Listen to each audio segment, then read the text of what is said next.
Good morning. It's great to be here on this beautiful day. I had a sense of déjà vu as I read today's gospel and as I prepared to speak about it.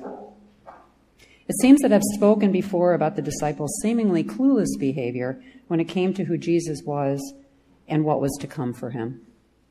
I've tried not to be too hard on the men. After all, who am I to judge? I've been clueless about what God has tried to tell me in the past. But they saw Jesus feed the 5,000 and the 4,000, saw him heal, and they still didn't understand.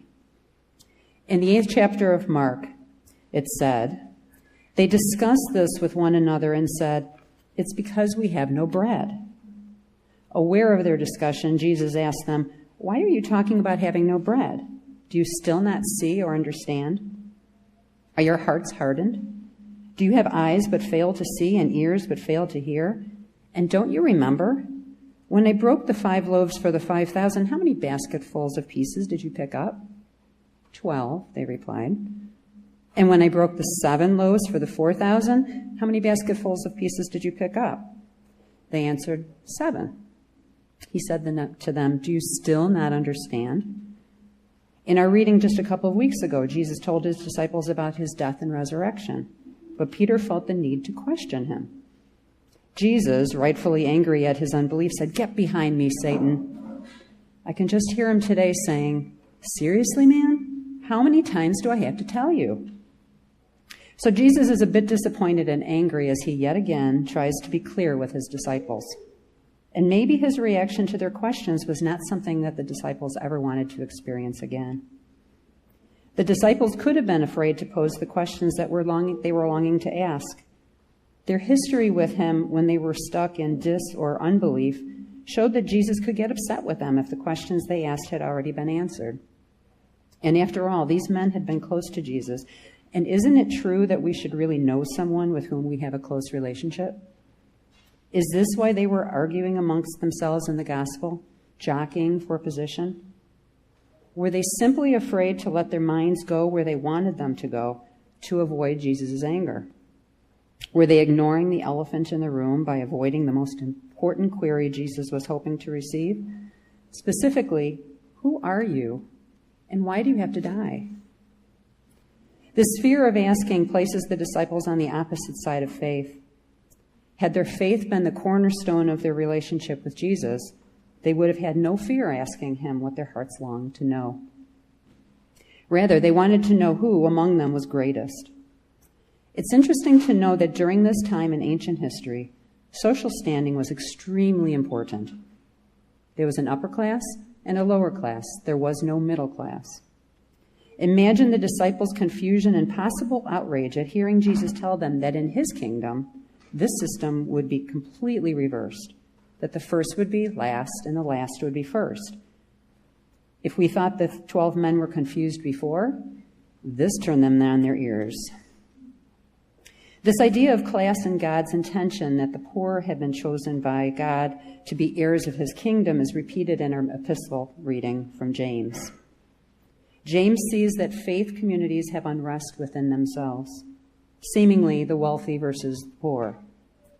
James cautions that to be bold and have the vision of winning prevents harmony and peace from happening, that which is desired by God.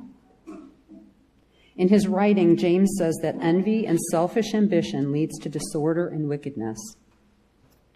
Where else do we see this happening?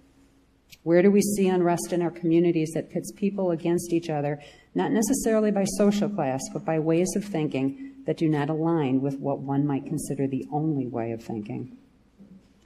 How can we commit to crossing boundaries, listen carefully, and take part in healing that is so desperately needed in our world today? How can we patiently yet actively be the change that communities are hungering for? James tells us that through patience and love, we can be at peace. During these times in our life as a people, there's never been a time that James' words ring so true. So what is this greatness that the disciples were hoping they had? Was it social class, notoriety, intelligence? None of that mattered to Jesus.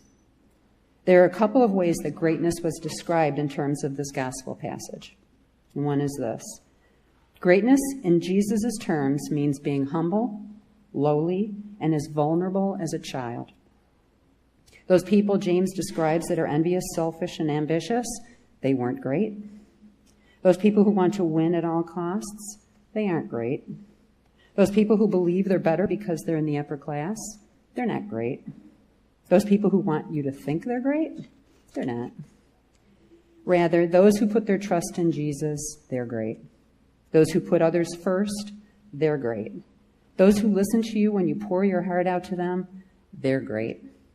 Those who want to serve others, they're great.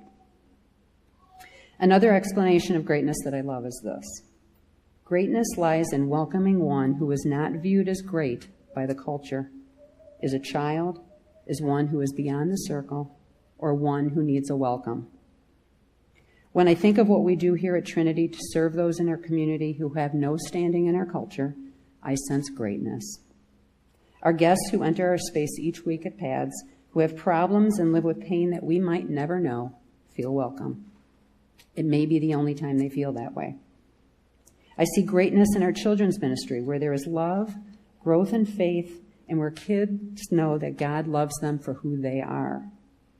Father Kevin has told us that the noises we hear during our services at which our children gather on the rug are the sounds of worship. How right he is. As Jesus said, whoever welcomes one of these little children in my name welcomes me, and whoever welcomes me does not welcome me, but the one who sent me. Greatness is shown each December during Christmas sharing, when those who are able to give their loved ones the kind of holiday that wouldn't be possible without the generosity and caring of others. I see greatness when we open our doors to those who have an addiction that is life-altering and who rely on the support of those who struggle similarly. Greatness is welcoming those who need a welcome. It's a unique and special gift that the Trinity family extends its welcoming arms to visitors each week, either by a handshake before the service begins, an introduction at the peace, or an invitation to have a cup of coffee in Millett Hall after the service. As some of you might know, my husband Bill and I have been living part-time in the city for about a year. There are 4 Episcopal churches within walking distance of our apartment, and I've gone to all of them. I can say without question, there's no place like Trinity. Until I was a visitor, I had no idea how important a friendly face was to feeling at home. Now, it's not my intention to place Trinity above all the other churches, as tempting as it may be. After all, we're on the same mission, we're serving the same God. But it's more of an affirmation for all of you that what we do here is in keeping with God's mission. So saying you're great because of your attitudes or your actions would be considered bragging and self-centered. But if those actions are solely for God's purposes, it's not bragging on us, it's bragging on God. And let's remember what we learned from today's gospel. Don't be afraid to ask God those tough questions, even if they've been asked before, even if they reveal that you may not have heard the answer the first time, even if you're fearful that God may be angry. Let your faith be the cornerstone of your relationship with him. Show him your humility and vulnerability. Go out into the world and show God's glory by being great in his sight. Amen.